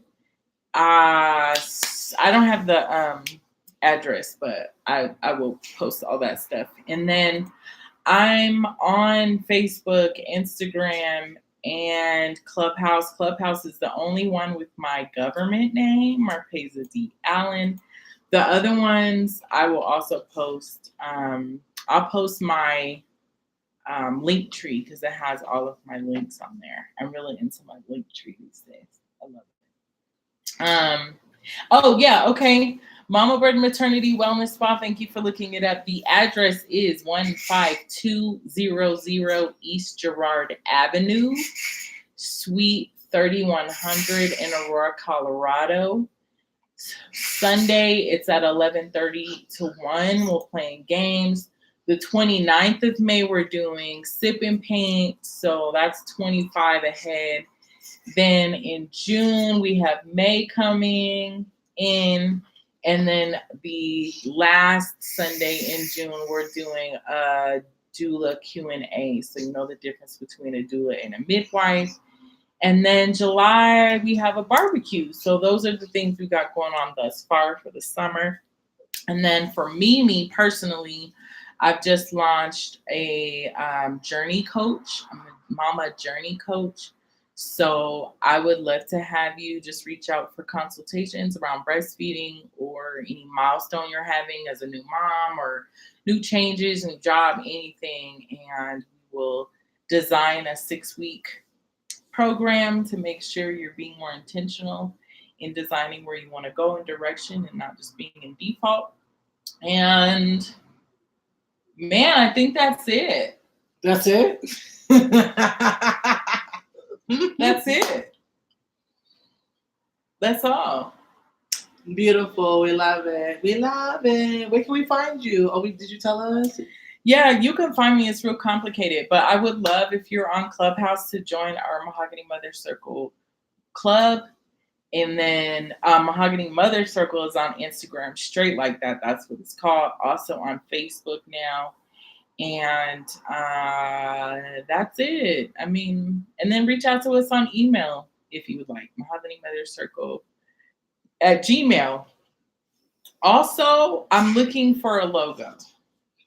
And I'll just tell you right now, the concept is less parent magazine type-ish, but more urban, spunky Mahogany Mother Circle. Because every mom that comes to our groups are just so cool. They're just so cool. And so I want to make sure that we have something that really reflects the flavor of what we do, what we got going on, and the beautiful babies that are in the group.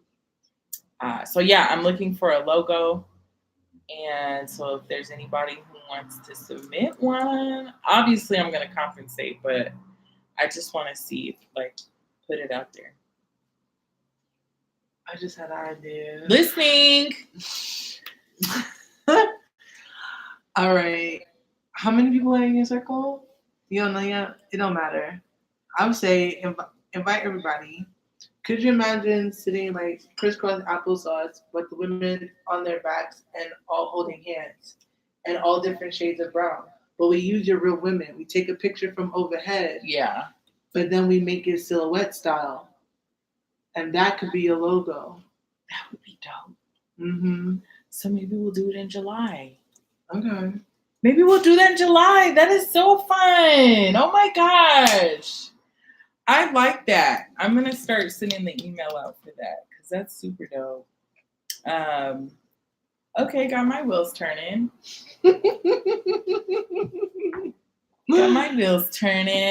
Yes, girl. And then in the center, you could put whatever you wanted for, like, if you have a workshop going on, it could be the women, and then boom, some sort of image. You know what I mean? Like, I don't know if you want a heart or an earth or a star or something. You know what I mean? Something. Will you help me coordinate Yeah. it when we go Yeah, out? totally. I have a photographer. Okay. That would be super dope. Yeah, let's get it popping. I really like that. I know that I had, let me make sure I talked about everything. Oh my goodness. I hit everything on the notes and I didn't even look. That's amazing. Yes. Oh, what's our topic next week? Our topic next week, we're still in the same series. And next week, we are talking about. I love that I kept it in your handwriting. I never typed it. Okay, so next week, we're going to be talking about Black.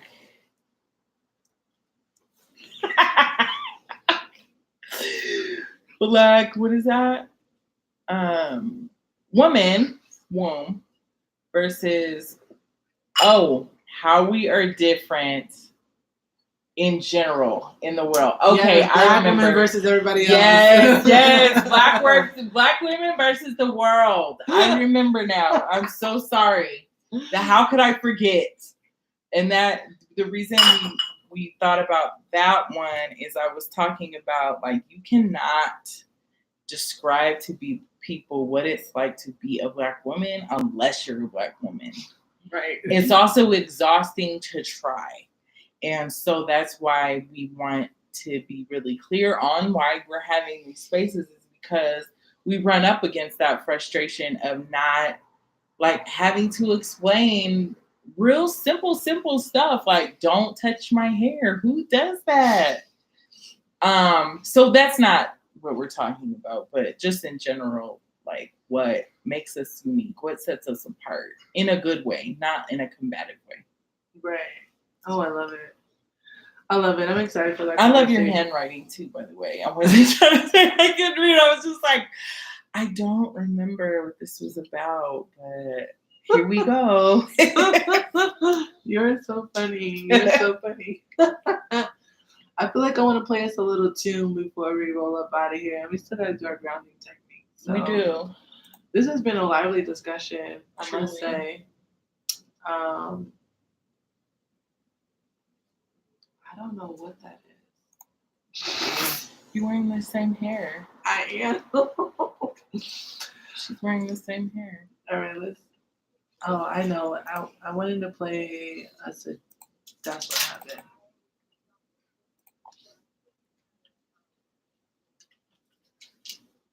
That was I do readings every once in a while. On Zoom? Well, not on Zoom, but we met on Zoom because we were doing our reading privately. But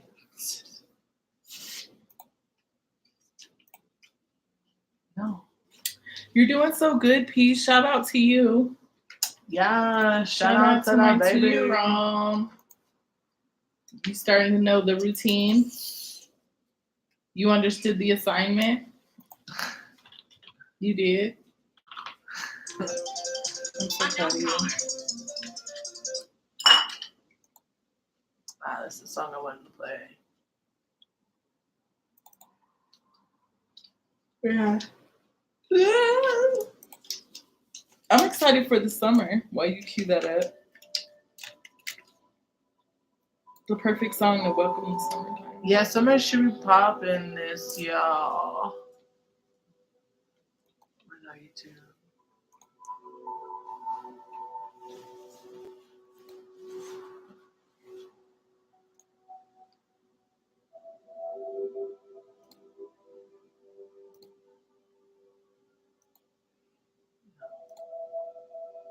Anyways.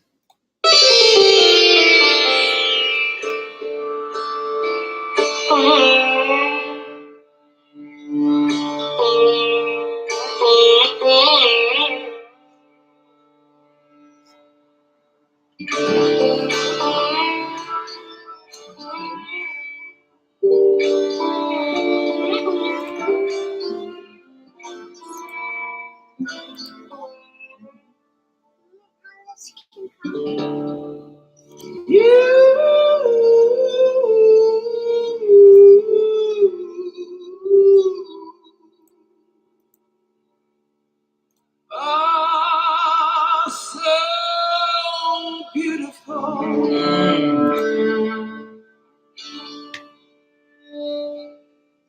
You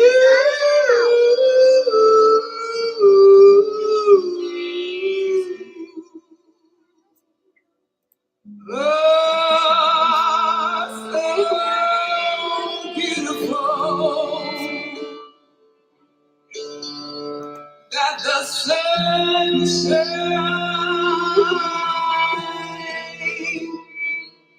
just to bless you, that the moon glows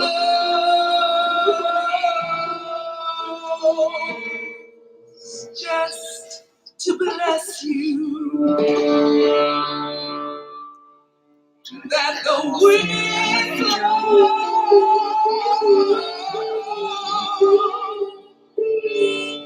just to touch you.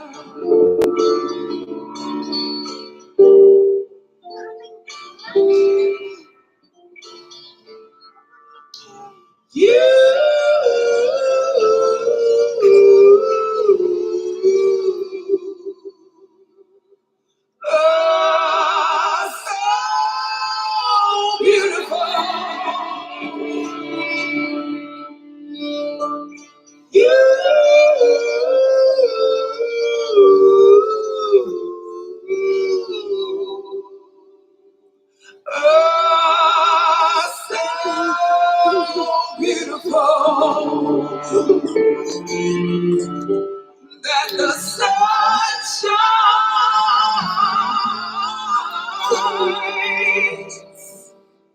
just to bless you, that the moon glows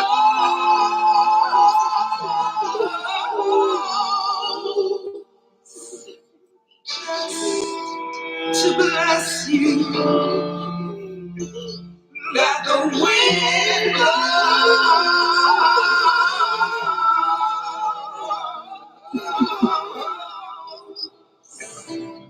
just to touch you.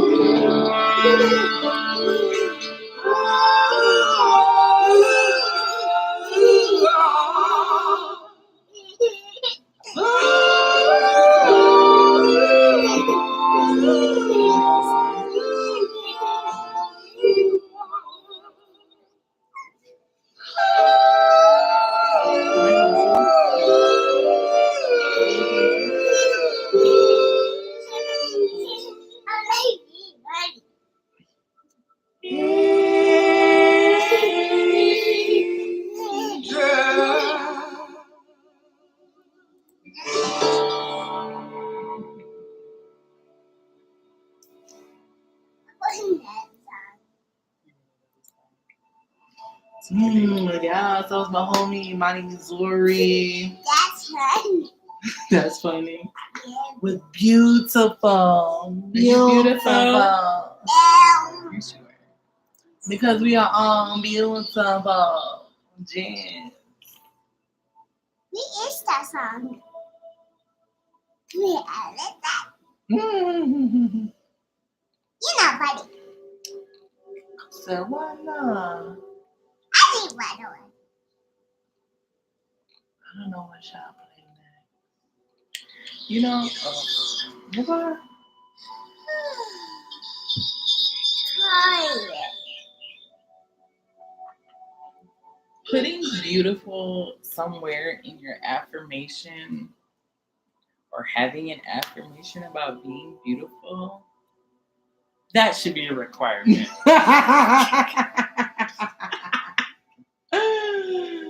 I absolutely agree. That's funny. Is it now? We're like Mary J. Blige, Good Morning, Gorgeous. Ooh. Well, we can't play that though. I was They're about shut to us say- down though. Who cares?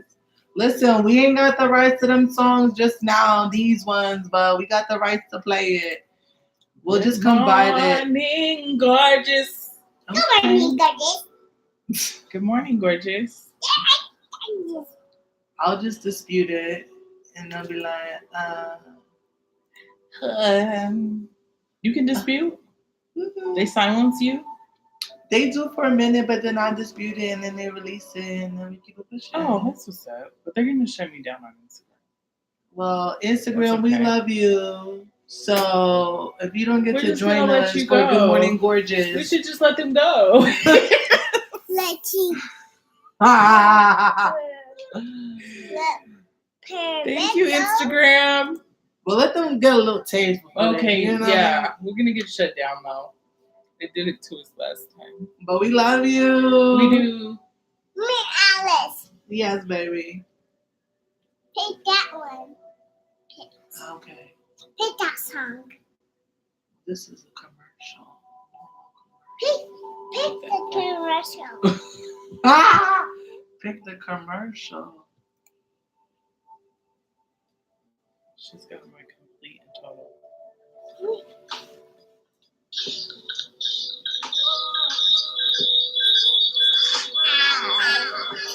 I love you.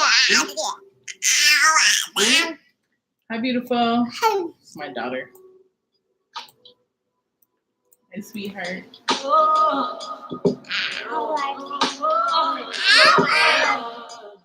Take us home, Mary. It's so hard just holding on. Ain't even kicking. Mm-mm. Not today. Not today. What are we doing? We're wrapping up our discussion on Clubhouse. What What are you doing, It's sweetheart? hard enough to be, hard enough to stay, hard enough to be alone. I'm just trying to move along. Sometimes I do it, then Mm-mm. Mm-mm. Not this song. Not only that, No, it cleared the whole screen. I guess they want us to sing it. Good morning, gorgeous. Yes, good morning, a gorgeous. message from the baby. That's my daughter. Ooh, no, Hi, they didn't. beautiful. They said no can do. That's my daughter. Not my phone. See, TT's on there. She's probably gone. Can you say hi to her? Gigi. Say hi to That's over all right. here. We're gonna put it on the playlist, and if What we do get you to mean a playlist? we're gonna put it on the playlist. And for those of you who make the Girl, BU you can't workshop at the Mahogany Mother Circle on June 11th, Yes, you'll get to join you. us. So I'm gonna be hosting a BU workshop, and we just gonna be ourselves. Be you, girl. Be you. Be you. Let's be yours. Think we have a little bee. Yes, I can girl. take pictures of all the platforms we're on. That's Okay, get it. Boom. And Facebook. Facebook. What up, Facebook? No, don't report her. Ooh. It be your own fault. You said yes. Now get not that song. Girl, No, I know. not Okay. that song. Not that song. Ow.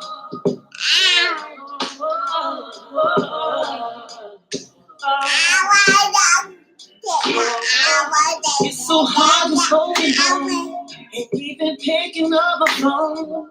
It's hard enough to pay, hard enough to stay, hard enough to pay alone. I'm just trying to move along. Sometimes I do and then I don't. Tell me what I'm doing wrong. Tell myself that it ain't healthy. Second guessing it don't help me. I'm so tired of feeling empty. Behind my eyes, it's time to find. Seems like I'm always against me. Seems like this is never ending. I refuse to let it end me. Mentally, spiritually, physically, I need my peace. Oh, I need my peace. I wake up every morning and tell myself, good morning, gorgeous. Sometimes you gotta look in the mirror and say, good morning, gorgeous. No one else can make me feel this way. Good morning, gorgeous. Good morning, gorgeous. Good morning, gorgeous. I would say Grand Rising voice, but you know. Ain't no I'm morning not a over Grand here. Rising person. We're not the same, Mary, but I love you, girl. I love you. You Mary. Let me tell you why. I'll tell you why later. Lord help me. So we're gonna Wake hold up him every morning and and talk tell about Grand myself, Rising. good morning, gorgeous. Sometimes you gotta look in the mirror and say, Okay. I missed that all these times. Can we live together, Mary? Is that Can you come to the retreat? I'm talking about soon as I wake up, I say good morning, say good morning, good morning, good morning,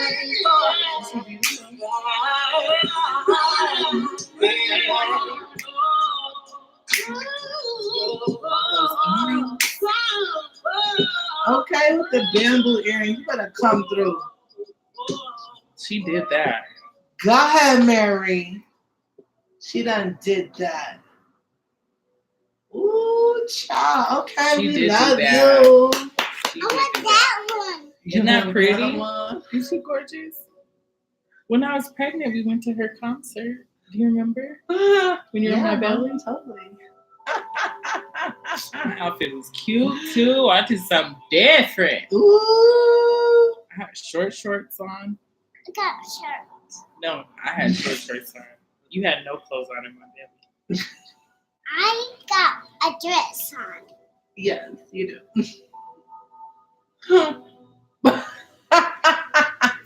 Because it may contain. Oh, what happened to my screen? Finish. Bye. We're done with you. See you. Oh, we already got it in. Ha ha ha. See you later. We knew it was gonna happen. We knew You it was coming, haters.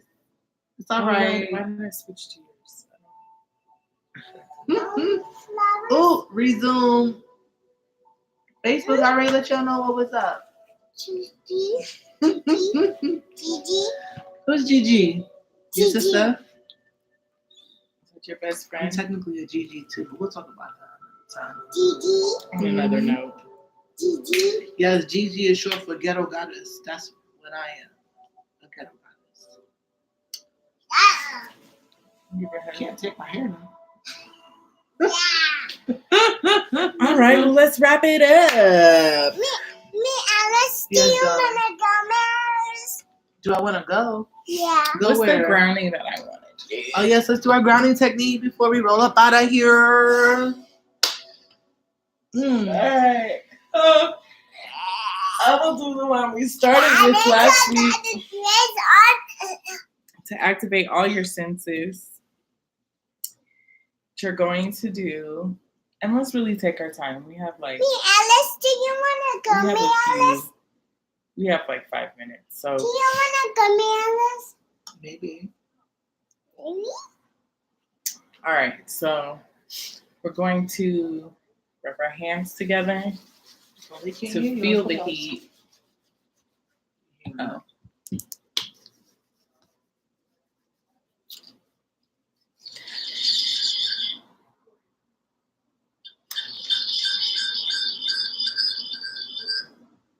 Rub our hands together. Don't be mad at our production house. Right together to feel the heat. Feel that heat and pause. That same type of breath that we took at the beginning. Take a deep breath, hold it in for 3 seconds, delivering air to your diaphragm.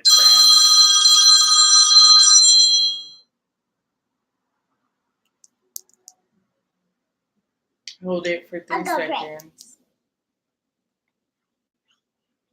Exhale. Now stomp your feet. Feel your toes. Feel the ball of your feet. Feel your heels. And pause. Breathe in again for 3 seconds to your diaphragm. I can't put my ear again. Hold it. Exhale.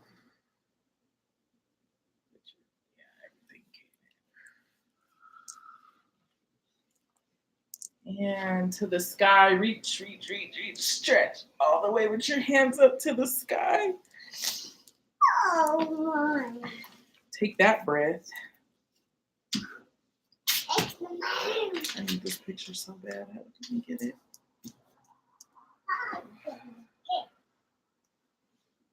Down.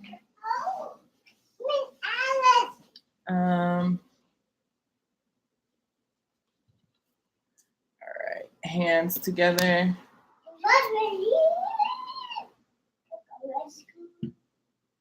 Rub them together.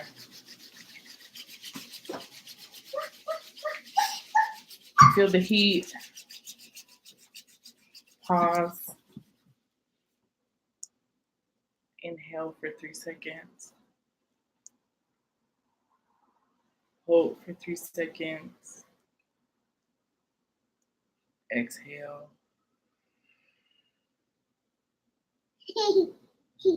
Stomp your feet. Feel your toes. Your paw, the ball. Your heel. Pause. Oh, Breathe in for 3. Hold for 3. Alice.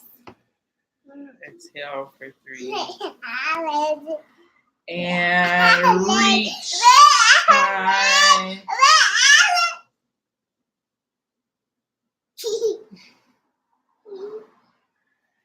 Exhale.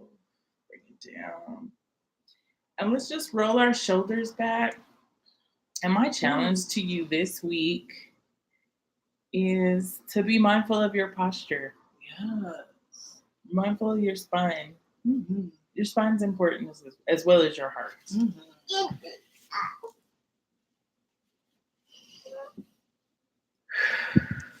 Oh my goodness, do you see what time it is? Straight like that. Straight like that. Wow. Look at us. Another week Woo! under our belt. Magic and movement. Mahogany Mother Circle. Join the club. Also, next week is Black Woman versus the World. Versus the world. So thank you Have a good night. We're closing the room in 3, 2, and 1. Drink your water. Yes, drink your water and stay blessed, everybody. Be good out there, not only to yourselves, but to everyone else who comes into your Drink my circle. water. We love you. Drink my water. Drink my water. Drink more water, please. Drink more water, please. Swagadocious. And stream on YouTube. And